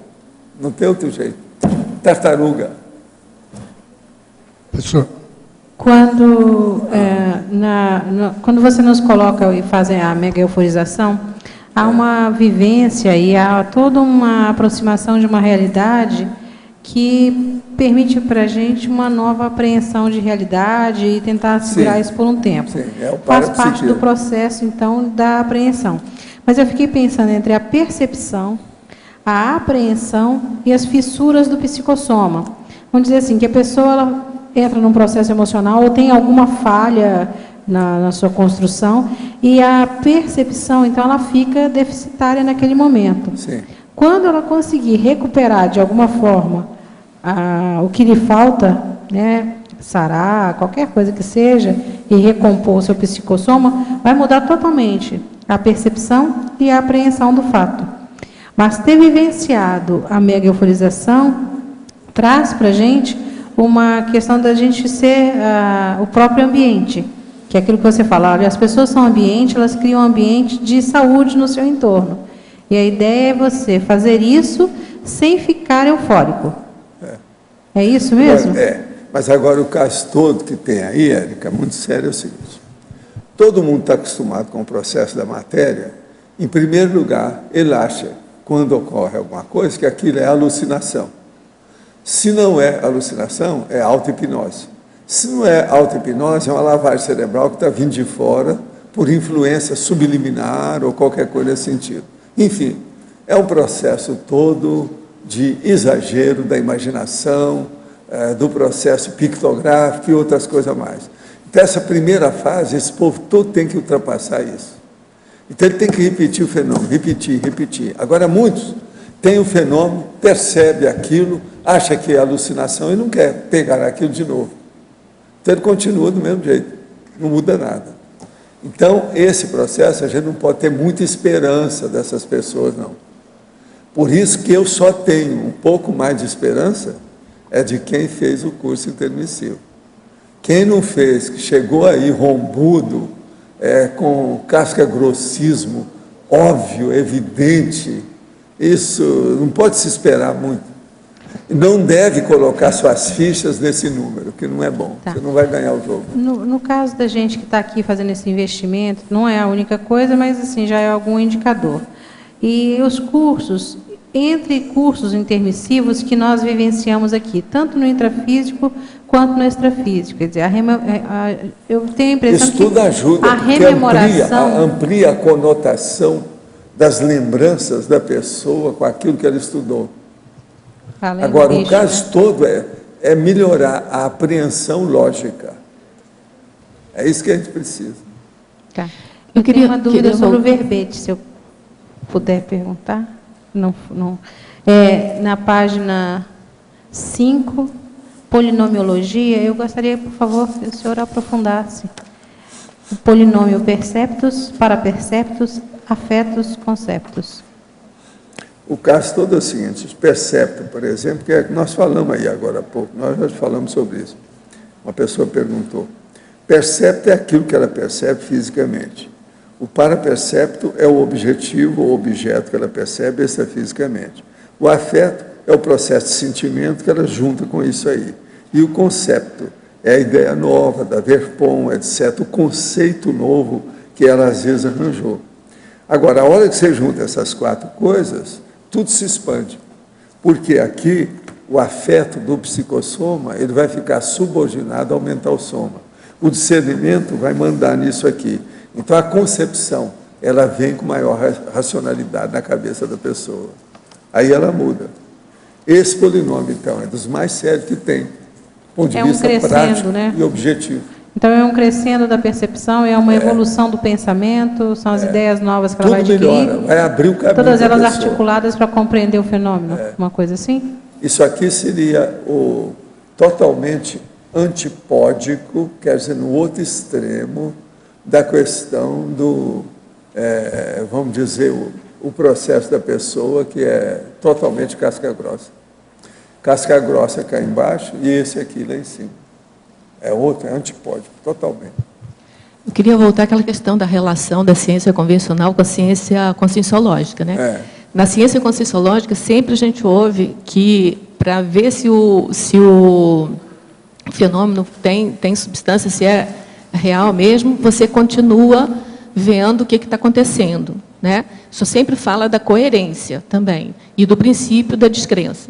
Então, o que eu vejo na ciência convencional, a partir daquela coisa da repetibilidade, assim, quando você vai aplicar métodos mais voltados para a ciência humana, assim, e mesmo na ciência mais materialista, o que eles estão falando agora é que são os 3 princípios da correspondência, coerência e refutação. Na minha opinião, eles é que estão chegando mais próximo da gente, não a gente que está pegando eles. Mas isso a gente sabe. Não, porque fica esse discurso da gente pegar as coisas da ciência convencional. Mas eles estão evoluindo para o processo da gente. Muita crítica aos processos dessas teorias que eles têm, né? O das cordas, a opção de coisa, o problema do outro universo, aquele multiverso. Pois é, aquilo não tem como repetir. Eles já estão agora acabando com isso, que eu sempre achei isso uma besteirada. Então, eles estão conseguindo chegar à conclusão de que isso não é possível. Estão começando a criticar isso seriamente. Então, eles estão a internet está cheia de notícias sobre multiverso. Né? Então, eles estão fixando nesses três patamares, que é a correspondência, coerência e a refutação, que é exatamente o que está sempre sendo feito. É o que nós fazemos. Estamos chegando nisso. Agora, tem gente que lê meu livro e não fala nada, né? Mas copia certas expressões. Igual aquele cara lá da Universidade do Rio. Ele começou a dar aula usando todas as expressões nossas, ele não falou nada que era da parapsicologia, e nem também que era nosso da conscienciologia, e era da conscienciologia a maioria. Agora, um dia, foram lá e interpelaram o homem, ele falou, não, é isso mesmo. Aí ele abriu o jogo. Aí eles mandaram para mim os dados, tudo. Uma universidade. Está dentro daquela questão que o senhor fala, né? Aqui nada se cria, tudo se copia. Tudo se copia, chacrinha. Porque eu já vejo essas três. Agora aí, ele também, Ronak, quem quer banana? É a hora de julgar banana. Eu já vi, aí, assim, a primeira vez que eu vi esses 3 eixos, assim, ó, já tem muito tempo, antes de eu vir morar aqui. Então, já estavam falando nisso, né? Mas aí, quando eu cheguei mais na conscienciologia, que eu vi que é exatamente o que está sempre falado aqui. Estou cursando medicina, irei me especializar em radiologia e medicina da família. Pretendo fazer psicologia em seguida. Poderia aprofundar sobre a dinamização autoevolutiva quando focamos em ser um assistente mais integral possível? Olha, eu acho que a primeira coisa é o seguinte, a sua radiologia com psicologia não tem tanta coisa, não. Agora, a medicina da família tem. E o ideal é você ver a clínica geral e procurar estudar mais a fisiologia humana. Isso vai ajudar você na dinamização autoevolutiva. É essas coisas que a gente recomenda para os acadêmicos de medicina. Recentemente tive uma sequência de sonhos ocorrida de forma fracionada em dias seguidos. O contexto girava em torno de uma visita a um monumento específico de determinado país. Hoje, antes da tertúlia, vi um vídeo da IAC sobre esse país, onde mostrava todos os pontos turísticos do mesmo. Na hora que apareceu a imagem do monumento sonhado, eu senti uma repercussão no soma. Meu abdômen e costas esquentaram. Senti o padrão de choro. Estou com a sensação de que houve um acoplamento, pois entendi que o padrão de choro foi externo. O senhor poderia comentar o fato? Uma das minhas maiores dificuldades é entender o conteúdo do fenômeno. Pode ser, estuda aí, pode ter sua razão. Agora, você tem que acumular esses registros para ver com o tempo. Se isso é importante, os próprios amparadores vão saber, vão fazer você ter uma noção mais lúcida a respeito dos parafatos. O processo é anotar para fazer confronto oportunamente. Professor, isso vai te ajudar. Quinoa, eu não sei se o senhor falou isso no começo da tertúlia, mas se o senhor não falou, se pudesse falar a respeito aqui na parafatologia, a escala de medida paraperceptual e a mensuração da capacidade paraperceptiva. Como que a gente pode trabalhar isso? A escala de medida paraperceptual é a pessoa fazer ela mesma uma noção daquilo que ela percebe e começar a ver o caminho que ela tem, o tipo de fenômeno, qual a intensidade, a profundidade desse fenômeno, a frequência que isso já ocorreu com a pessoa. Tem pessoa que às vezes começa a ver, por exemplo, a aura das pessoas. Daí a pouco ela começa a ver a dimensão energética. Então ela olha para uma pessoa assim, vê aquele monte e vê tudo simultaneamente, como se fosse um cenário inteiro. Isso tudo é uma escala, aquilo vai indo. Agora, outra escala paraperceptiva séria é a pessoa que faz estado vibracional, arco voltaico, crânio chakral, mega euforização, descoincidência vígio.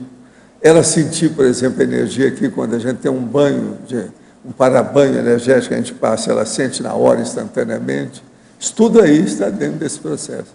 Agora, é fazer o levantamento disso. Então, mas aí tem um critério. Outra coisa é ver quantos fenômenos tem. Clarividência, projeção consciente, etc. E por aí vai. Agora, tem algum critério para montar essa escala de, por exemplo, efeito... É o critério de maior, vamos dizer, percussiência. Complexidade. Maior lucidez a respeito do assunto. Esse é um dos critérios. Um outro critério é o seguinte, o conteúdo do fenômeno, geralmente, ele é interassistencial. Quanto que é que deu de assistência naquilo? Quais os resultados que aquele fenômeno deu? Quais as consequências daquilo que aconteceu? Consequência é isso, né? É a TARES. Foi feita a TARES para alguém, precisa de ver o quê? Como, de que modo? Atingiu, deu efeito, Qual o fruto? Qual o resultado? Então, mas isso é um ciclo, né? De repente você tem um que é um fenômeno... Não, você não está estudando arroz com feijão. Isso aí é uma das coisas complexas que nós temos na vida, é parapsiquismo. Tem que estudar, tem que anotar tudo, fazer o algoritmo do assunto. Cada fenômeno desse merece um algoritmo. Agora, um dos mais complicados é a clarividência, para fazer um algoritmo. É o que dá mais. Por isso que esse livro lá do Medeiros é muito bom lá. Agora, a pessoa monta lá uma escala, né? De acordo com o conhecimento, com a capacidade dela. O passo seguinte seria o quê? O quê? O passo seguinte seria o quê, por exemplo? Né? O cidadão lá, o camarada teve clarividência... O fenômeno já vai mostrar para ela. Ah, tá. Aí você começa a colocar... Ela já tira as deduções do começa processo. A colocar como prioridade. Do processo evolutivo. Uma das coisas que ela vai ver em primeiro lugar é a escala evolutiva das consciências. Ela quer saber o que aconteceu. Eu mudei de escala? Muitos de vocês vão chegar e ser conscientes depois da pré ou pós-dessomática e vocês vão ver que vocês mudaram a escala. Passaram para outra. Agora, veja bem os detalhes da escala. Eu mostro algumas coisas da escala aí, de 14 elementos, mas tem coisa no intervalo, no meio e tal. A pessoa tem que olhar, né? Então, eu digo assim, ele tem lá os fenômenos, ele coloca como prioridade.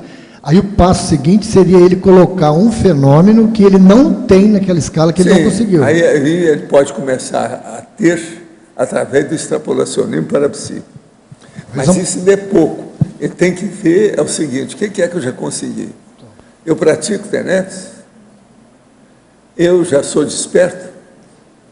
Eu faço assistência para valer? Eu reconheço que eu sou mini peça do Max Mecanismo?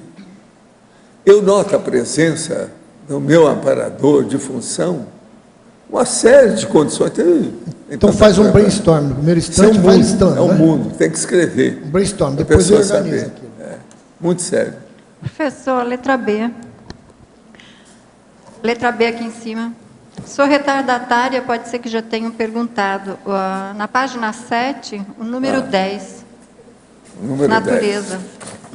10.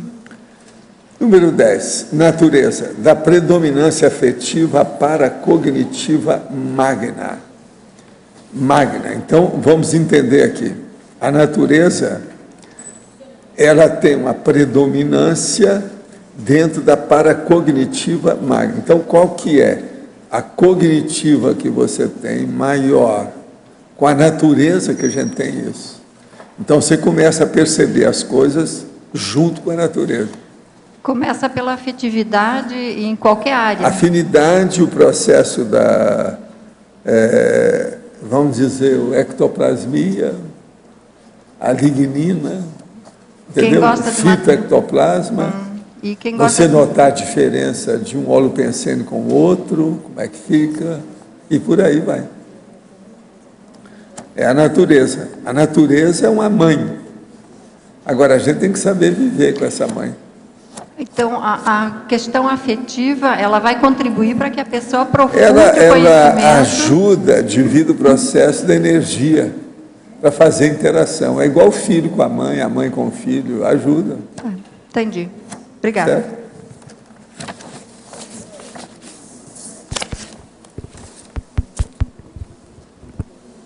Professor, agora foi. No curso intermissivo, é dado alguma coisa relacionada ao revezamento do amparo? No seguinte sentido, uma consciência ressoma, a outra fica no extrafísico amparando essa consciência, e depois existe uma troca? Sim. No curso intermissivo é dado isso? Os amparadores são isso, né? São essas pessoas. Então, por exemplo, você não acha que o Zéfiro, no meu caso, combinou com o enumerador? Vocês não acham, por exemplo, que eu tinha uma combinação com o tal mal, que trabalhou comigo aí meio século? É lógico que tinha. Lógico. Quanto mais lucidez as pessoas vão tendo, mais eles se antecipam, elas se antecipam aos processos que vão fazer. Essa antecipação pode ser muito positiva de assistência. Tudo isso tem. Agora, chega num ponto que já não vai ter tanta novidade mais. Você já sabe tudo o que vai acontecer. Que já entra na linha de montagem. É um processo de tempo. Devagar e sempre. É uma marcha batida ali. Ó. A coisa vai. Então, a consciência... Agora, é isso que eu estou tentando fazer na minha vida. Para a próxima, eu quero ver se eu melhoro isso. Fazer uma... Entende? Uma linha de montagem automática do início ao fim. Professor. Que seria o máximo. Taquitimia. Agora, já pensou uma linha de montagem taquitímica? Pois é, uma vida inteira. É isso que eu estou tentando. Agora, veja, eu quero ver se na próxima vida eu não vou chegar aos 3 anos para ter retrocognição, não. Eu quero, no braço da futura mãe, eu já saber tudo. Olho para ela e já sei quem é. Isso é que seria o ideal. É isso que eu quero. A pretensão, pelo menos, é muito grande, mas que tem sua razão, tem. E outra coisa, eu não acho que seja tão difícil. Se eu conseguir com 3 anos, por que eu não consigo antes? Já pensou se eu vou ter um parto lá, passar por um parto normal, sem rachar minha cabeça, e eu estar com lucidez, ter uma mãe e um pai, daqueles tipo do EM, que recebeu aqueles caras tudo, tudo uns Sansões, pai e mãe Sansão. Isso é que seria o máximo, né? Então, aquilo ali, mas o processo é ser o Sansão atrás da testa, né? Então, todo mundo macrocéfalo, grandão. Isso pode ajudar. O desperto já vem assim, né? O desperto já vem com essa cognição. Vem, mas ele não depende da mãe nem do pai, né? O desperto é outra coisa. Mas o desperto eu digo pouco. O desperto. Nesse caso meu, eu acho que o negócio é pouquinho. A minha pretensão é maior do que essa. Minha pretensão é com P maiúsculo, mega, M maiúsculo. Essa lucidez antes de renascer, não seria, o primeiro, vamos dizer, patamar seria o desperto? Quem que poderia ter essa Eu acho que aí pode ser uma opção de gente que pode ter isso. Desperto, serenão, claro, óbvio, mas e antes do serenão? Mas tem outros também, né? Eu penso, por exemplo, uma pessoa que fez muita assistência, seja na TENEPS ou até mesmo no processo mais sério da uma autofiex, ela vai ter um preparo disso dependendo da condição de mini peça dela. Agora veja, se isso acontecer, eu já venho consciente disso. Por quê? Já conversei com evoluciólogo, já sei a minha ficha como é que foi, já tudo com balanço. Pensam bem vocês, a próxima vez vocês não são mais jejunos, não são mais calouros, são veteranos do curso intermissivo. Vocês vão querer tudo ir aonde dói. O que você está aqui? O que é que te interessa? Como é que é? Isso vai ser. A maioria vai ser o que é, tudo. Vai ampliar tudo demais. Seria agora, por isso que eu estou pensando no meu caso. Se eu conseguir nessa vida isso, eu quero daqui para mais, né? Não vai ser para menos. Valdo. Espera aí, só um instantinho. Mas você mesmo falou que quanto mais você vier mais evoluído, a tendência é o teu entorno você vir para ajudar mais. E você ainda está falando de vir um pai e uma mãe forte. Isso sai na diurese. Então, é a coisa mais natural. Mas a tendência não tem na minha vida toda está sendo assim. Eu não tenho na onda de ninguém que teve as tragédias todas em torno de mim. Não entrei na onda de nada disso. Isso é fichinha. Tá, mas o assistente não pode ficar submisso às ingresias, doenças e distúrbios dos assistidos. Tudo bem, nada a ver com isso. Mas você não disse que... E os pais? Os pais, então, a tendência é virem fracos, a gente não ajuda. Fortes. Isso. Vamos fazer mas você está falando que viria eu forte. Mesmo ajudei. Eu não ajudei o caso do meu pai, que estava separado da minha mãe, para eles se juntarem. Falando, é assim, ó, se o senhor vem cada vez mais evoluído para ficar no meio de pessoas que precisam mais, como é que vai escolher um pai ou a mãe com estrutura forte? Mas é estrutura biológica. Aí, aqui, ó, quando eu não preciso mais escolher o pai e a mãe, eu não preciso. Não precisa. Eu já domino aquilo tudo. Mas também é biológico, não significa que não tenha problema. Pois é. Gente, aquilo que você pode mais, você pode menos. Vamos examinar bem isso. A evolução é isso. Faz o sinergia. Então, por exemplo, se eu já pude, eu estou falando na questão de retrocognição porque o Zéfiro sempre foi implicado com a retrocognição, que eu acho que é um dos patamares da história, que segura a barra de tudo, que você entende mais, te dá mais tranquilidade, não há processo de conflito, não há ansiedade mais. A retrocognição, ela te dá um chega para lá, um sossega-leão, o diabo, tudo isso, que a karma é o ego-karma. Entende? Vamos entender bem. O negócio é a karma, é uma karmia, um negócio muito sério. Agora, veja, se eu conseguir com 3 anos, por que eu não posso conseguir antes? Isso é uma das coisas que eu já estou pensando desde já. Já estou criando um holopensene teoricão da história. Você está entendendo? Até acho que eu vou fazer depois. Pois é. Mas não tem razão? Anos é porque você já vai ter, quer dizer, o corpo já vai estar biologicamente mais... Não, no meu caso lá teve muita patologia.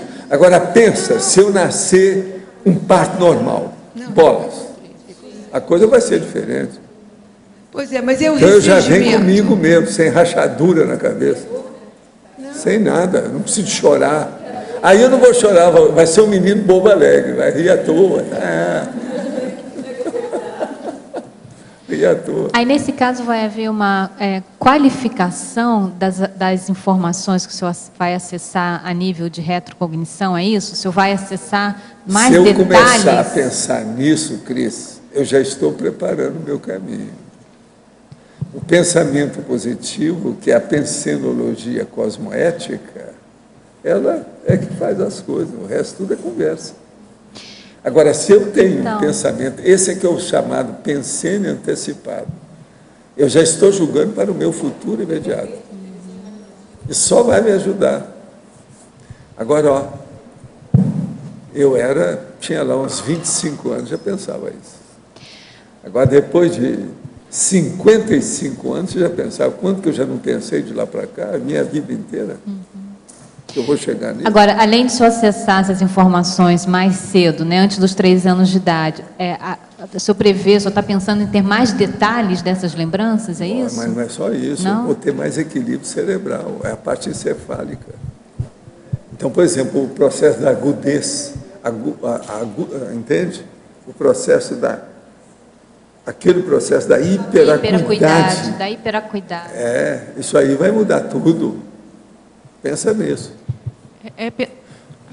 O meu negócio me ajudou muito, eu recuperei, fiquei mais ou menos maduro antes da média, aquele negócio todo, mas havia uma perturbação, havia uma patologia muito séria lá dentro, com a cabeça rachada, o sinal está aqui até hoje, como é que fica?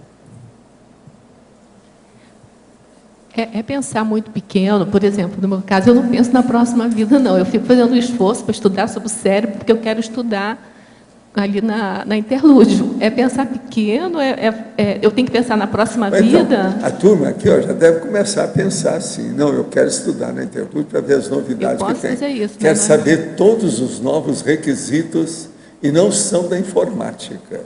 Do paracético. São da infocomunicologia. Tudo que tem de alto nível, como é que está?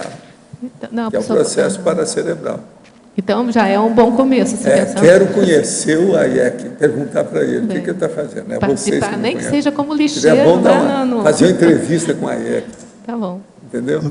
Professor, mas o senhor acha que a pessoa pensando até a dessoma dela, como o senhor falou, determinado ponto, esse, por exemplo, da retro, né? Ela está abrindo um caminho para aquilo. Então ela mantém uma ordem pensenidade. E outra coisa, você tem que pensar sem reclamar de ninguém, sem pensar mal de nada, nem de ninguém. Pensar positivo. Se eu tiver mérito nisso, eu vou alcançar. Se eu amo, todos vocês devem pensar isso. Então, só não pensa aqui que é bobo. O senhor acha você é bobo ou você é assim mesmo? Tem que pensar nisso. O senhor acha que o fator que é preponderante para não ter isso é justamente porque a pessoa nunca pensou nisso? ela nascer sem ter essa retroprojeção? O fator não é esse. O fator, em primeiro lugar, é a ficha meritória com saldo favorável. Mas, se a pessoa vai pensar, ela acrescenta quanto? 20% nisso? 30%? 50%? Que ela já está predispondo, ela está chamando, ela está fazendo uma evocação consecutiva, incessante, ininterrupta. Então, mais ou menos aquela história... Eu tinha 25 anos quando eu cheguei a essa conclusão. Vocês têm que pensar nisso, se vocês não pensam. Eu sempre julguei que a maioria pensa assim. Então, quem decide essa questão? No Espiritismo, eu tinha gente que pensava assim, corretamente. Mas eu falei, você só vai melhorar se sair daqui. Enquanto ficar aqui, não adianta. Quem decide essa questão aí que o senhor falou é o evoluciólogo, vendo a sua ficha e vendo o seu desejo firme e retilíneo. Não, que ele vai dar essa abertura. A minha ficha vai ser canalizada para isso. Já tem isso lá. Não, digo nosso, né? Como o senhor fala, nosso todos. Mas já vai ter. Isso aí vai ser fichinha para ele entender. Feijão com arroz. Pensa nisso, que você só vai ganhar. Olha o positivo. Agora, ó, nada de reclamar. Porque tem aquela pessoa, eu mereço. Isso é besteira, não é por aí. Eu vou ter isso porque eu mereço. E por que não? Isso não adianta, não é por aí. Não, eu vou fazer força. Se eu tiver mérito, eu chego lá. Mas que eu vou pensar nisso, vou. Se eu não conseguir nessa vida, eu consigo na próxima. E vamos em frente. Tá certo? Assim ninguém pode reclamar de mim. Eu não estou sendo anticosmoético, não é verdade? É um processo meu. Gente, ó, muito obrigado pela paciência de vocês. Olha, sábado que vem, tá certo? E os nossos comerciais, por favor. Obrigado. Hoje tivemos 52 assinaturas no livro de presença, 18 perguntas presenciais, 30 perguntas online, 27 votos presenciais e 8 votos online. Hoje temos apenas o recado da Eliana sobre o Mostra Hércules Galó. Boa tarde. O CAEC e a Loteca convidam todos vocês para a mostra fotográfica Hércules Galó, trajetória de um empreendedor evolutivo. A abertura com uma mini palestra e coquetel de lançamento acontece dia 14 de abril, sábado, 15 horas, na Loteca. Mas a mostra fica até o dia 13 de maio, no mínimo. Então, se vocês não puderem ir na abertura por algum compromisso já marcado, vocês podem visitar a Loteca no seu horário de funcionamento e visitar a mostra. Contamos com vocês, muito obrigada. E o verbete eleito para amanhã é clorofórmio popular, da especialidade intrafisicologia. Obrigado pela sua presença e até amanhã.